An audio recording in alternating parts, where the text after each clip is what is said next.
Yeah. Yeah, so I'm Haley Champion. I'm a first-year PhD student at the AVS laboratory at the University of Colorado Boulder. And as was said, this is effective Debye lengths in representative cislunar environment regions. Next slide, please. All right, so the overall motivation for this research is to enable touchless potential sensing of neighboring spacecraft in cislunar space.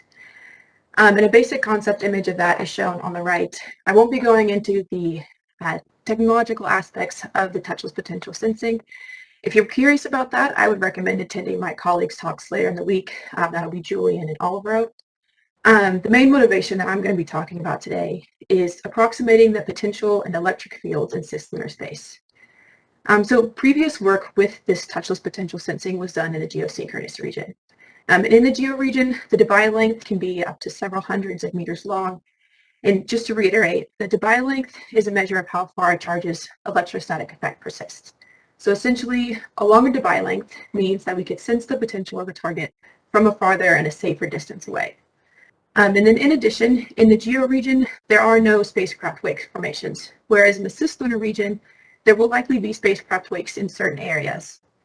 So overall, the complexity of the cislunar environment presents some new novel challenges for this touchless potential sensing technology. Next slide, please.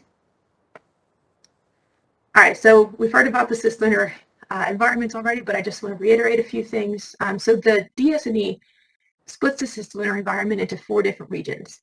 And so the first one is the solar wind. So this is outside the influence of Earth's magnetic field, in the solar wind and in the interplanetary magnetic field. And then the next is the magnetosheath region. So this is a transition region between the solar wind and the magnetotail, and it's outside the magnetopause. The next are the magnetotail lobes. So these are just inside the magnetopause, and most of that plasma actually comes from the ionosphere as opposed to the solar wind. And then last is the plasma sheet. So this is a region of very high energy plasma in the middle of the magnetotail, and it actually splits that magnetotail into the top and bottom lobes that I just defined. And then this chart on the right just presents the mean parameters shown in the DS&E for these different regions. And what I want to focus on are the Debye lengths in that far right column. And so in the magnetotail lobes and in the plasma sheet, the Debye lengths are over 100 meters long, which is great for our touchless potential sensing. But in the magnetosheath dayside and the solar wind dayside regions, it's less than 10 meters long, which is not as ideal for the touchless potential sensing. Next slide, please.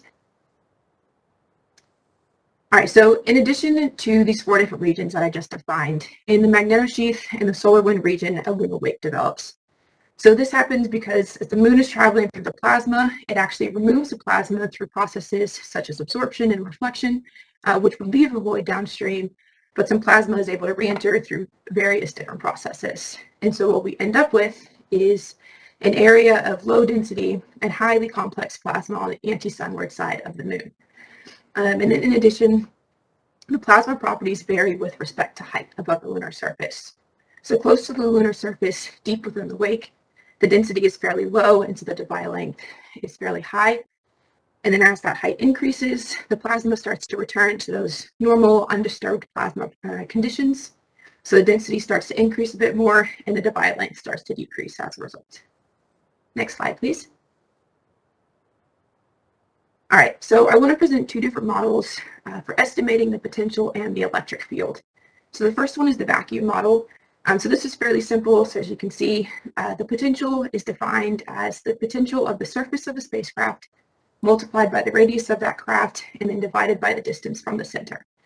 And then the electric field is simply the negative gradient of the potential field. So it's proportional to 1 over r squared as opposed to 1 over r for that potential field. And then next is the Debye-Huggle model. So this actually takes into consideration some of the potential shielding effects that will occur in a plasma.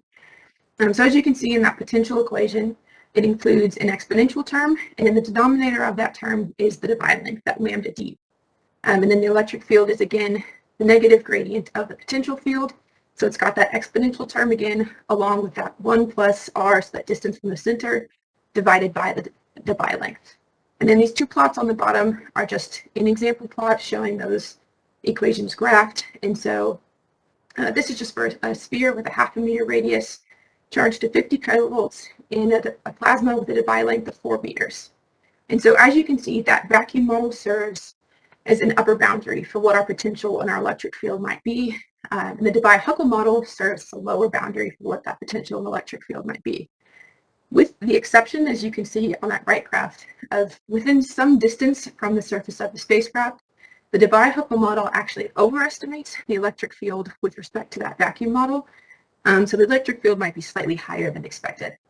And something that I really want to emphasize with these two models is one, both are assuming a spherical spacecraft. So we've got a spherical capacitance.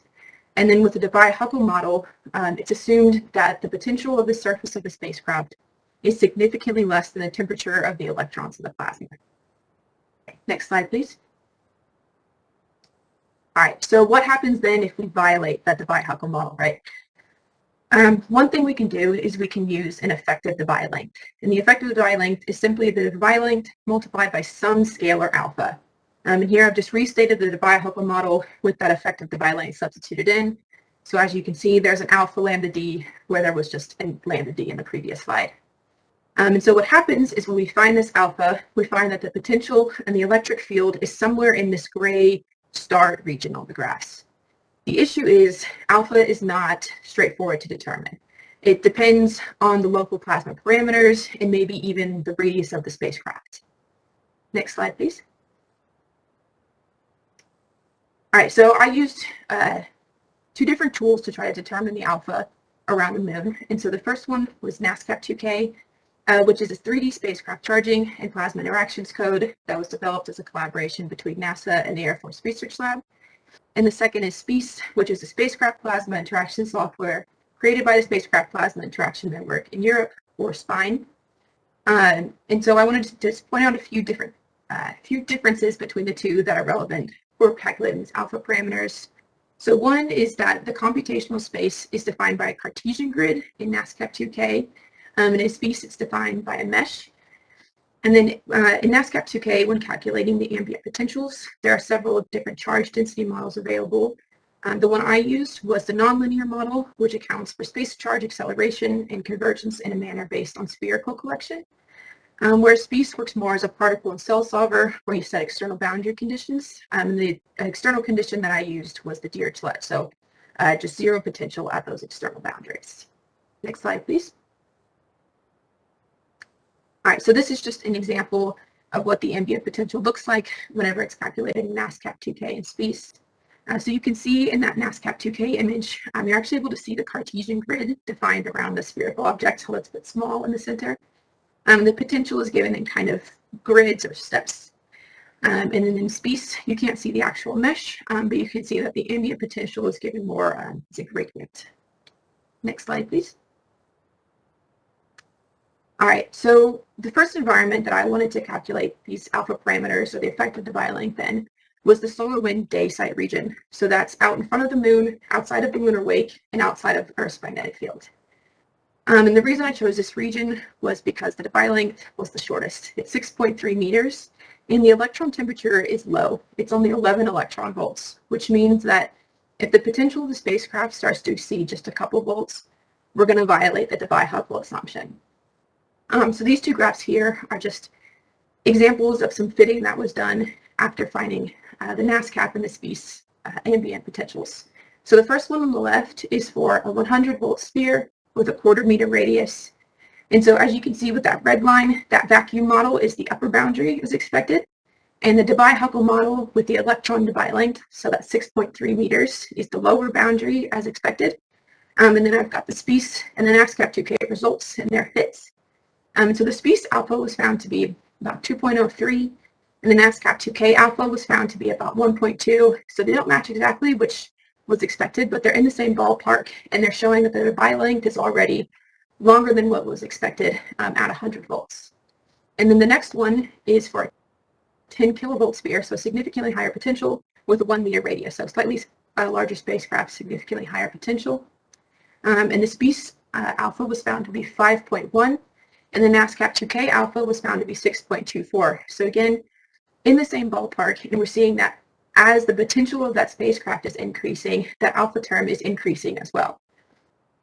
Next slide, please.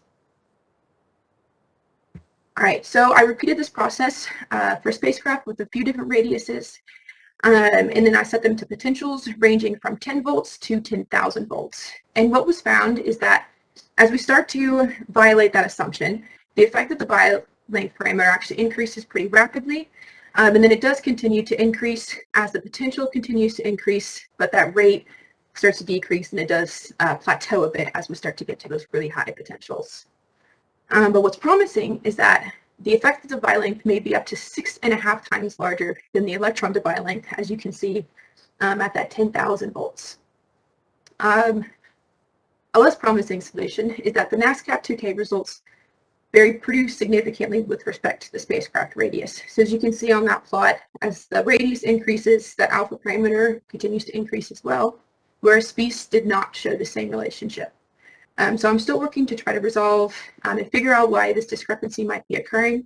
If anybody has any ideas or suggestions, I would be happy to hear them after the presentation. Next slide, please. All right, so just to reiterate, the conclusions were that the effective Debye length may be several times larger than the electron Debye length in the solar wind day side region, which means that touchless potential sensing may be possible at farther and at safer distances than expected. And some future work is we'll resolve those inconsistencies between SPEACE and NASCAP 2K. And I would also like to investigate the effective Debye lengths in the magnetosheath region, as the Debye length here is only about 9 meters as well. Next slide, please. All right, thank you all for listening. Are there any questions? There's no real questions, except David Cook saying that the NASCAP must be right. So just to contradict him, I would say that SPEACE must be right. No, but more seriously, do you have any reason to expect different alpha values depending on the size? Theoretically, I mean. So in a paper that I was referencing, so in the one that those graphs actually came from in the presentation, it estimated effective Debye lengths in a low energy geo region, and there was a slight dependence on the radius. So I wasn't very surprised by that, but it is a little bit stronger than expected, especially with the SPEACE results. But some more work and evaluation will definitely need to be done to determine where the right answer is in there. There are a few people writing questions, so I'm just waiting.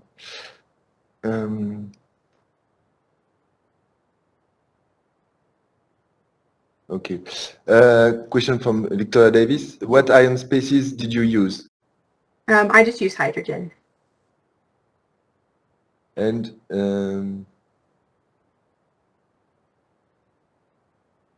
do your result bode well for remote sensing application? So I'm not as familiar with remote sensing, or I guess the touchless potential sensing is fairly similar. But yeah, so the Debye length being closer to 35 or 40 meters up at those high potentials is very promising for that potential sensing technology. Question. Are you fitting the DH potential only close to the spacecraft? Sorry, could you repeat that? I don't know what DH is. Are you fitting the DH potential only close to the spacecraft? The biome. Okay. Oh, yeah. So, yeah. So the fit is within about 25 meters from the spacecraft.